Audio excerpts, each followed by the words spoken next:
of the potential. We talked about all three potential marksman picks, and all three of them have been picked up, which did surprise me. But again, Villaluna is actually very, very solid on that Popoleng Kupa pick, especially for the fact that in case it becomes a situation, in case of a situation where it looks like they don't really need any more tankiness coming in from the Popoleng Kupa, then they can just opt to build damage. Maybe just have one Blade of Despair or a Demon Under Sword. So Team Philippines, again, managing to get their comfort picks. For Team Indonesia, again, in terms of their win condition, it does heavily imply that they want to win the lanes. If they can win the lanes, then perhaps they want to just control the map, and then they can really snowball off Clint's burst damage. So their win condition is going to be seen in the first, I would say, 5 minutes of the game before the third plating is expired. Yep, and at the same time as well, I like how the adaptations has been made, right?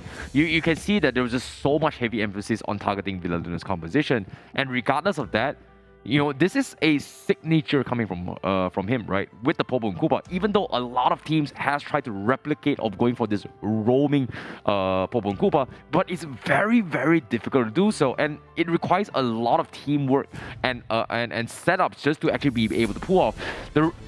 The strength of Team Philippines composition with the Popoleng Kupa is not just Villaluna being able to play it. It's his capabilities as a shot call to work with his team to set up for long, prolonged CC. And I feel like the traps being set up for a team fight potential is going to have a very, very big impact in terms of locking down players from the side of Team Indonesia. And if they're able to find a way to break this momentum, it is going to be very, very deadly. We've seen teams adapt to this composition. The way Team Philippines did it was picking the Diggy to completely deny any sort of chain CC. However, I feel like Team Indonesia, they might need to figure a way to stop this, but I feel like it's easier to deal with a roaming Popoleng Kupa as well as Brody, just because they are very, very squishy. Right now, Villaluna is showing to be such a large asset for his country, because he himself, as an athlete, over the years of competing in Mobile Legends, Bang Bang, has garnered quite a reputation for himself. And we see the amount of respect Team Indonesia is putting on this athlete, on this individual.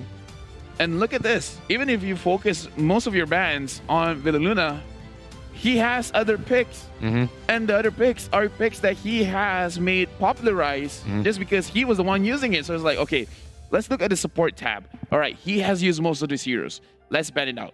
Let's make his hero pool even smaller. And we're like, well, I did popularize the Diggy, so I can use that. Well, I did popularize the Roam Popoleng Kupa, so I can use that. Like, oh, all of the other heroes are banned. Well, Lolita is still available, and I'm pretty good at that. So it's very tricky. It's very tricky when you're like really respecting the guy, but then it's like, I have a lot more. It's really not a good idea to focus on me. There's a will, there's a way. Always finding the solution, and that's the beauty about watching Villaluna in action when it comes to drafting as well as picking. Being flexible, being creative, being innovative, and trusting yourself to be able to pull it off is going to be the way to go. But as of now, let's see, based on the drafts as well, we are going to be heading in towards a little bit of a fight coming in. Seems like Albert is going to get harassed coming in from Team Philippines as, well, nothing much is happening, I guess. Oh, there is going to be a pause. Apologies for that. It's almost like you were anticipating it. Yep, magic. That's why I slowed it down. Yeah, you're a little bit clairvoyant. Somehow you've got, like, we've been doing this for 3 days. You can see the tempo and you're like, you know what? I can call this. Within 10 seconds-ish, the pause will be made. It's almost like we have God in our ears. Technically, we do. No, we don't. God is in our hearts. Okay, now, fair enough. Now, for the side of Team Philippines, we can see that in the mid lane, they're really pushing their advantages. Villaluna is not giving an easy time for Team Indonesia to proceed forward. And that's all I can say from the few seconds of gameplay that we saw. But yeah, all in all, I feel like based on the drafts itself, right? Like when it brings back to the topic that we did mention about how well Team Villaluna is able to execute, right? I feel like Team Indonesia, they are adapting on the fly as well. they kind of messed up in game one, not because they were not able to pull off the execution. It was more like they messed up because they were respecting Villanuna's composition too much to a point that, oh wait, I've forgotten completely basics. The complete basics, which is going to be meta bands and meta heroes. And they understand why they lost in game one. That's why when they lost as well, you can see high fives on in order as well. It wasn't because they lost, because they're bad. I want to like concentrate. They are going to be able to look at Villanuna's. Look at Villanuna's. If you look at Villanuna's glasses, you could see the game a little bit, so you could have cast it over it. Oh, all right. I see it. But guess what? We're going to be jumping straight into the game as well. This is going to be the Grand Finals second game, and in case you missed out on action, this is going to be on its way, because as of yet, Team Philippines is in a high stakes morale just because they won game one, and hopefully they will be able to transition into a 2-0 if things keep up like this. Oh, look at this. We can see how Soto is getting chunked out quite heavily, and this is the matchup. Anyone going up against Dyrov will not have a good time. He really does like to fight. Minions are great, but lives are more important to be taken. Can I say that? Lives are more important? Yeah, definitely. Every life is matter. That's why it's all about surviving and not getting killed. So I guess that it puts it that way as well. As you can see, bottom side as well, we do see an early flicker being used from R7 to get him out of a sticky situation. And despite that, he's losing a lot of health right now. I don't think he's going to be of any help for this turtle push. Now, starting like coming from Suns is going to try and zone him off. As you can see, the dive comes in from the Philippines, and they will get the kill onto his win. Absolutely nothing they could have done. The choice person has been baited out for this next fight. Team Indonesia can look to punish this as well. But looks like Villanuna is going to get caught out as well. Here comes the side from Elba. Patience as well. And he also steals the turtle, and now taking one shot off the turtle bomb. He's gonna try and make a kill onto a Soto. However, the ever so tanky Esmeralda is gonna be okay unless R7 is he gonna cancel it? No. Okay, looks like he's gonna be fine. I feel like if he had Flicker, he would probably try it. Over here, we can look at the top lane. Flickers in, getting a kill. Giving it over to CW would have been ideal, but Vin sacrificing his life to the turret to make sure that a kill is given over to Indonesia right now. Kill advantage 3-1 in 3 minutes of the game. Team Indonesia right now is being a little bit more aggressive compared to before. And Luna is out here to make sure that, hey, CW, stop that. I'm going to hold the wave just so that Gonzalez doesn't get behind. Totally worth it for that death coming from Win. You know, getting their kill was just so much important, knowing that he's got to pull yourself together. Dying rather early, not the end of the world. However, this is what I'm talking about, the drops coming in. Dealing with a roaming Popo Cobalt rather early is still easily manageable, considering that even though you've got two very tanky compositions, which is the Bucks and Esmeralda, these heroes come out online a little bit slow, and that requires a little bit more time. And it's all about stalling into a later stage of the game. But seems like that's not going to be happening as of yet, because they are going to be grouping up and forcing a fight. And that's going to be a good pick, punishing onto his Vin. It's not 5 minutes yet, and this is what I talked about before. Indonesia, we can see whether their win condition will happen or not in the first 5 minutes. And Philippines, they understand that, and they're going to the sidelines, making sure that they will not be given an opportunity to really advance much. Look at this, CW, he is the one sitting on his own turret. But look at here, is this a team fight about to start now?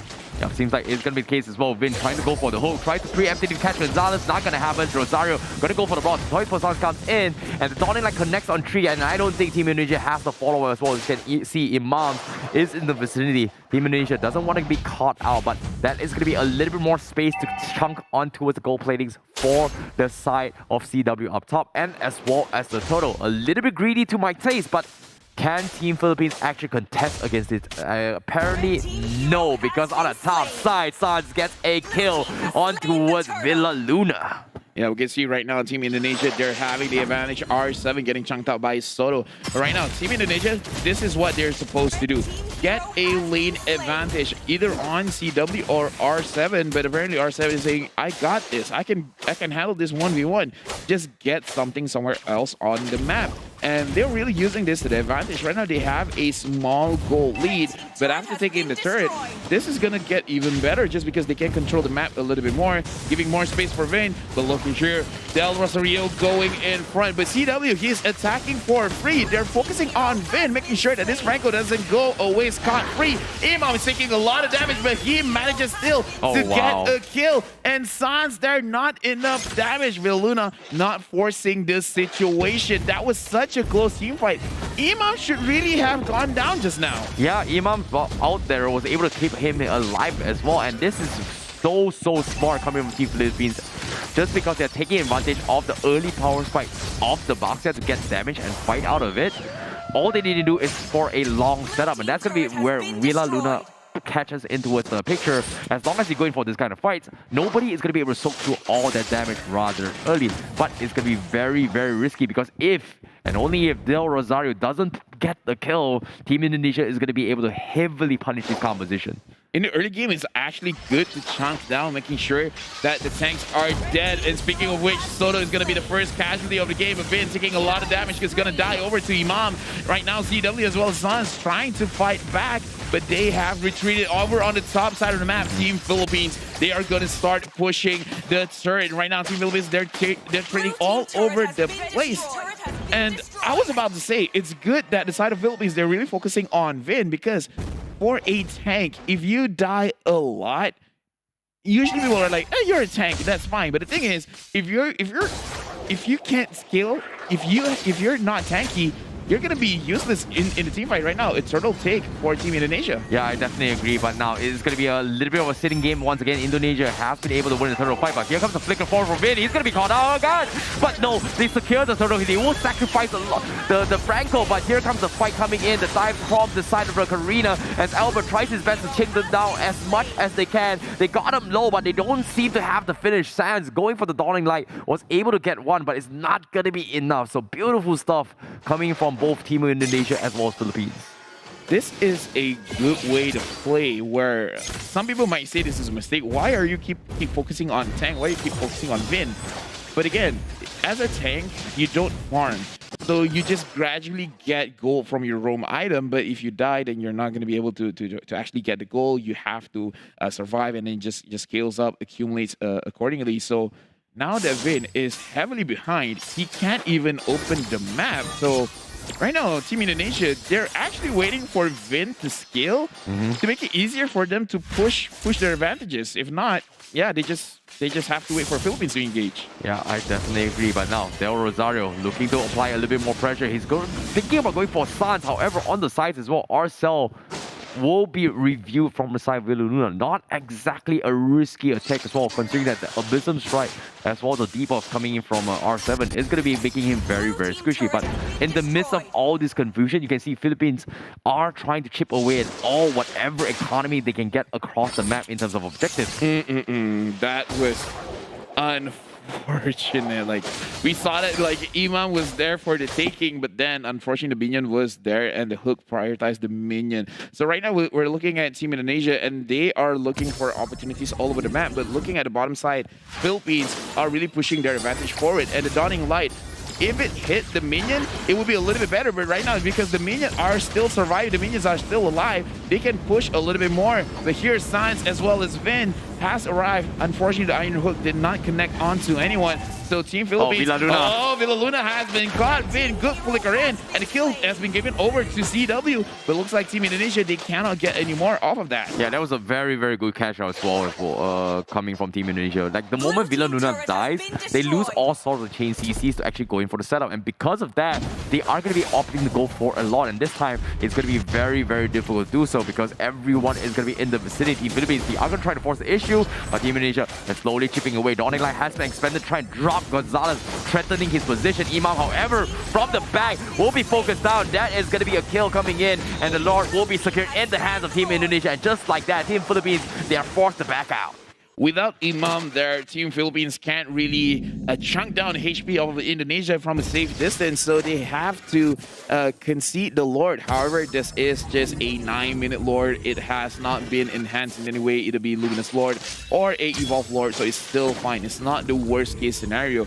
Team Philippines, they can actually, for both Indonesia as well as Philippines, I would say scaling wise, both of them are pretty equal just because Gonzalez is going to be quite a problem in the late game. And come on, Sicilian's probably the king of late game mages. Yep, agreed. But here comes the whole setup as well. And that's going to be the boom, baby. And Sans completely shuts out Soto. And that's the beauty of the Franco setup with the Sans catch coming from Xavier. The moment the setup comes in, you are going to be a sitting duck and the hook is going to be 100% secured. And there's no way to block it unless you go in for the Purify. So aside from that, Team Philippines, they've got to be afraid of this catch potential. Right now, Vin is feeling more comfortable with the iron hooks. Even if he doesn't connect, is getting awfully close. Team Philippines, they have to be aware because in terms of using a Franco, even if you miss 99 hooks, it just takes that one hook to really be the difference maker. And Imam did use the Purify. The Lord is still there. And look at his Team Indonesia focusing on the mid lane, making sure that they get at least one turret there. Yep, I agree. But this is a lot of objectives coming in from Team Indonesia as well. Philippines doing a fantastic job holding on. But eventually CW is going to get caught out as of yet. Overextending a little bit more here. They do have a little bit more damage. But guess what? The trade-off is not actually worth it because Villa Luna gets 80% of the health chunked off right from the get-go. Right now, Team Philippines, they are in the back foot. However, with Imam still being there, as well as Gonzalez with the Brody, they can clear the minions pretty fast. But Vin is posing quite a problem because Philippines, if they want to go in front, they have to sacrifice one person. Yep, I agree. And looks like Dawning Light comes in on the fort as well. They're looking for a potential hook coming in, but Team Philippines not going to be able to do so. They are going to be turning up to try and force out a situation, but as of yet, the win condition coming from Team Philippines is going to be building up on Imam stacks before actually going for a trade. And while that's actually happening, Sans is slowly starting to be very, very annoying in terms of all this CC control. And I feel like the approach coming from Indonesia with this game is not about the one-shot okay, yes, partially it is going to be about the one-shot potential of the Dawning Light, but look at how they use the zoning coming from Sans, right? It's so easy to hit anyone, and the moment you hit it, Win is going to get a free 2-second window to get a kill potential or a hook on anyone from side Team Philippines. Right now, looking at all the roster, almost everyone has a 3-core item build already. So in terms of mid-game power spike, everyone has it. Right now, it's more about the decision making as well as how they want to initiate, because Vin can force out a mistake because no one wants to get hit by the iron hook. It just happens.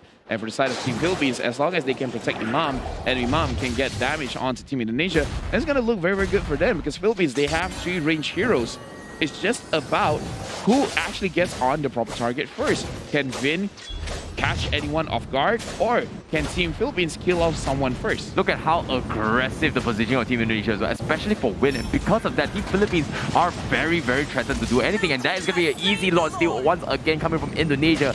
Team Philippines not going to be able to do so just because they are so afraid of this Franco hook as well as Sans' setup. And it's understandable. It's a different approach in formation, but Team Philippines can't break through that at all. It's just a subconscious thing where in the back of your head, you're always having this nightmare situation of getting caught out. And speaking of getting caught out, over here, CW is alone and he's gonna get chunked down. Why was he there? Vin and Albert are coming in, chasing in, so it manages to get the hook, and the kill is gonna be given over to Albert. The immortality has been popped, and they're gonna trade gold laner for gold laner. Yep, right ideas coming from Team Philippines to actually punish this as well, because that is a standard play from after getting the Lord. Getting the offspring kill is huge, however, they do not have enough damage to do so to defend as of yet. Villa Luna is still going to be alive, but look at this, the chain CC is coming in, the Lord is going to be knocking onto a Team Philippines, and they will get an inhibitor potentially. Yes, they will get the last chunk, and Team Indonesia will back off as of yet to try and deny away the objective jungles away from Philippines. Yeah, right now with Vin having better control of the map, Team Philippines, they have to be careful. But I would say that's an understatement. Right now, they know what is going on. It's just that they're really trying to figure out where they want to position the big bodies in front. Del Rosario as well as Soto. How are they going to open the map to make sure that they know where Vin is without really giving too much advantage to Indonesia as well? And then scaling up, because this is a triple marksman setup, so they have the range. Agreed. It's just that they're just I would say almost being overly cautious, worried about this win, as well as the damage coming in from Suns and CW. I definitely agree. They definitely need a little bit more time in terms of getting their next item power spike, right? If you go for the usual standard build, they are going to be in a little bit of trouble.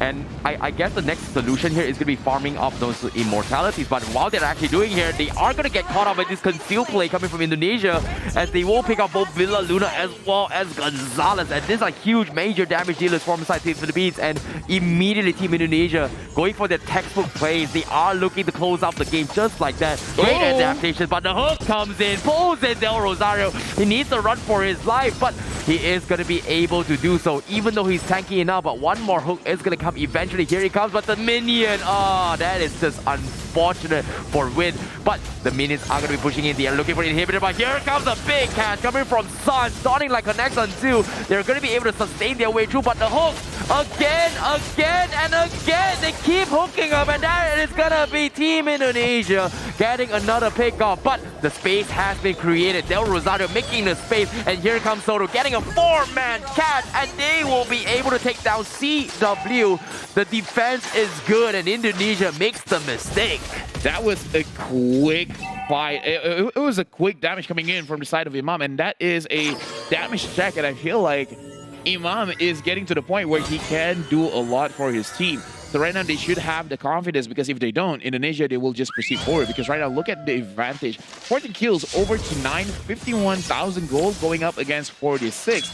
Team Philippines, this is potentially the last fight around the Lord, because we see how confident Indonesia is at securing this Lord. They're not baiting. They're not trying to bait. They're just like, yeah, we're just going to push away and we're going to secure it for ourselves. Yeah, it's going to be very difficult to do so, but here comes the hook. It connects on Imam, dawning like on him as well, but he's got the defensive maneuvers to actually tank through all those damage, and this is the game plan that they know that Indonesia covers on, and this is going to be the trap they set up, and they will take down Win. However, the fight is not going to be over yet, because Philippines, they are still struggling too, but the second dawning light comes in with the Abysm strike from Team Indonesia. It's going to be enough to destroy the annoying tanky Esmeralda known as Soto. The amount of cooldown on Sans right now, 2 Dawning Lights in one team fight. And the thing is, once he has his transcendent form, the damage is going to be insane. The damage is going to be higher. And here, Del Rosario is going to be attacked by R7, and the team fight is going to continue. R7 is going to focus on Imam. He will pop his own immortality. He has to run away. He cannot risk dying when the Lord is up. Yep, this is smart coming from them as well. Team Philippines, they have built out the immortalities. However, the question remains, because time and time again, Team Indonesia, they have been focusing on targeting Imam.